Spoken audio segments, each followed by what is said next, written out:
आज चाहिँ म यता कालीमाटी गएको थिएँ। कालीमाटीबाट यसो फर्किनु लाग्यो, बाइक स्टार्ट गरेर अलिकति अगाडि गएको, बाइक नै बन्द भइदिरहेको। अनि डिस्प्लेमा चाहिँ लो फ्युल लेभल अनि हाई कुलेन्ट टेम्परेचर देखाएको छ है। यो चाहिँ केटिएम बाइकमा भनेको चाहिँ इस्युमा लाइन गएन भने चाहिँ यस्तो समस्याहरू आउँछ होइन। अनि त्यो डिस्प्लेमा चाहिँ के अरे हाई कुलेन्ट टेम्परेचर अनि लो फ्युल लेभल हुन्छ है। अनि इन्जिन चेक लाइट पनि बल्दैन चाबी अन गर्दाखेरि।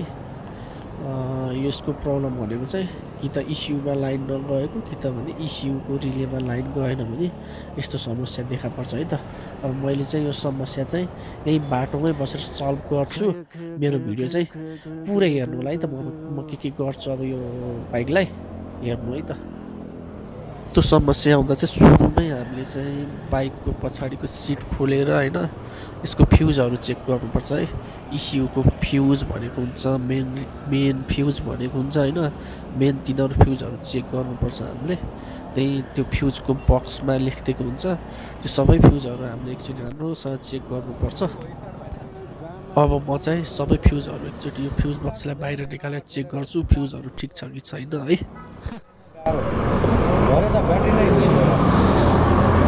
हुन त हुन्छ, यहाँनिर यसको फ्युजको प्रब्लम छ क्या यहाँनिर।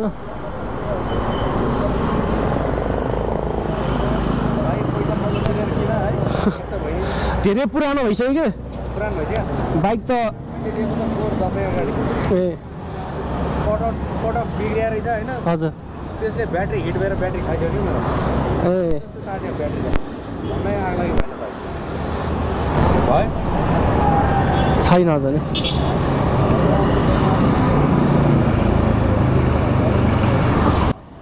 म बाइक बनाउँदै थिएँ अनि एकजना दाइ आएर चाहिँ मलाई अनि केही हेल्प गर्नुपर्छ, मेकानिक्सहरू बोलाउनु पर्छ भने म बोलाइदिन्छु भनेर भन्नुभएको थियो है। अनि मैले चाहिँ पर्दैन भने। मैले चेक गर्दाखेरि चाहिँ यसको सबै फ्युजहरू ठिकै थियो होइन। फ्युज ठिकै भयो नि, त्यो फ्युज बक्सको पछाडिको वायरहरू चाहिँ लुज कनेक्सन अथवा छुटेको हुनसक्छ क्या। हामीले बाइकहरू पखाल्दा त्यहाँनिर तपाईँको पानी पस्छ नि त। अनि त्यो पानीहरू पसेर त्यो फ्युज बक्सको पछाडिको वायरहरू चाहिँ खिँदै तपाईँको त्यसमा खियाहरू लाग्दै रस्टिङहरू हुँदै गएर त्यो वायरहरू चाहिँ बिग्रिन्छ क्या। अनि त्यो कारणले गर्दा पनि इस्युमा लाइन जाँदैन होइन। अनि यस्तो समस्याहरू आउँछ है त। अनि म चाहिँ यसको पछाडिको तार चेक गर्दैछु, सबै तारहरू डिटेलमा एकचोटि।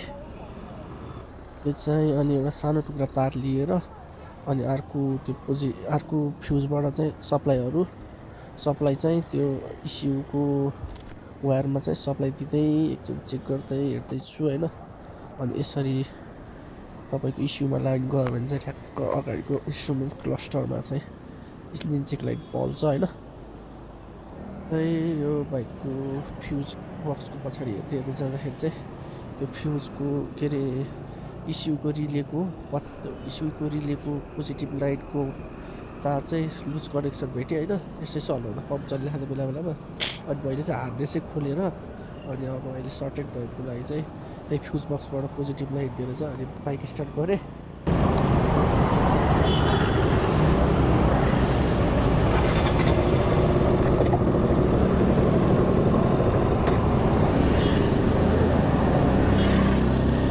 अनि बाइक स्टार्ट भयो, क्या खुसी लाग्यो होइन। अनि मैले चाहिँ ठ्याक्क अब बाटोमा धेरै बनाएर बस्नु हुन्न नि त, घरमै आएर बनाउँछु भनेर टक्क त्यही नजिकैबाट एउटा पोजिटिभ लाइन दिएँ त्यो इस्युको रिलेमा। अनि त्यसपछि टक्क बाइक लिएर हिँडेँ म चाहिँ होइन। यस्तै हो, अब समस्याहरू आइरहन्छ बाइकहरूमा। अब यस्तो समस्या चाहिँ धेरै कारणले हुनसक्छ। अब इस्युको मेन रिले उड्यो भने नि यस्तो समस्याहरू आउनसक्छ। इस्युले अर्थिङ पाएन भने नि यस्तो समस्याहरू हुनसक्छ। हामीले चाहिँ आफूले पनि सल्भ गर्न सकिन्छ अनलाइन नलेज भयो भने होइन। अनि यही नै हो। अनि फ्युजहरू गयो, इस्युको फ्युजहरू गयो भने यो समस्या आउँछ। यो समस्या हेर्दाखेरि एकदम खतरा जटिल समस्या जस्तो लाग्छ, तर त्यस्तो जटिल समस्या पनि होइन। बुझ्यो भने एकदम सजिलो हो क्या यो काम चाहिँ। यही नै हो। अब हामीले यस्तो समस्या आयो भने चाहिँ इस्युको सप्लाईहरू इस्युको लाइटहरू चाहिँ एकचोटि डिटेलमा चेक गर्नुपर्छ, तब सल्भ हुन्छ। हल्का रुगा लागेर नाके पोली आइरहेको होला। अब रुगा लागिरहेको छ, जाडो महिना छ, यस्तै त हो नि। हल्का नाके पोली आइरहेको छ, त्यस्तो नराम्रो नसोचिदिनु होला। यस्तै इन्फर्मेटिभ भिडियोहरू हेर्नलाई चाहिँ मेरो च्यानललाई चाहिँ सब्सक्राइब गरिदिनु होला। टिकटकमा फलो पनि गरिदिनु होला, इन्स्टाग्राममा नि फलो गरिदिनु होला, फेसबुकमा नि यसो फलो गरिदिनु होला है त। म यस्तै यस्तै भिडियोहरू लिएर आउँछु। अब त्यस्तै बाइकहरू, इएफआई बाइकहरू, गाडीहरू होइन, इएफआई सिस्टमहरूको बारेमा केही जान्न चाहनुहुन्छ भने, केही बुझ्न चाहनुहुन्छ भने पर्सनल्ली म्यासेज पनि गर्न सक्नुहुन्छ होइन। म्यासेज पनि गर्न सक्नुहुन्छ फेसबुकमा, टिकटकमा, इन्स्टाग्राममा। म मजाले भनिदिन्छु।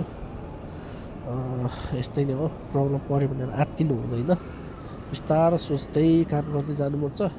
जस्तो सुकै प्रब्लमहरू पनि सल्भ हुन्छ है त। ल मेरो भिडियो कस्तो लाग्यो, राम्रो लाग्यो भने चाहिँ अब यसो माया गरिदिनु होला, सब्सक्राइब गरिदिनु होला है त। ल आजलाई यति नै।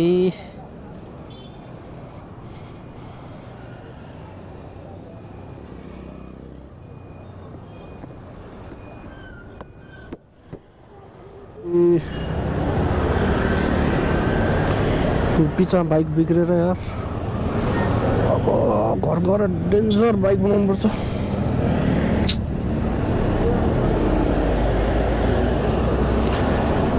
एक वर्षपछि चलाएको बाइक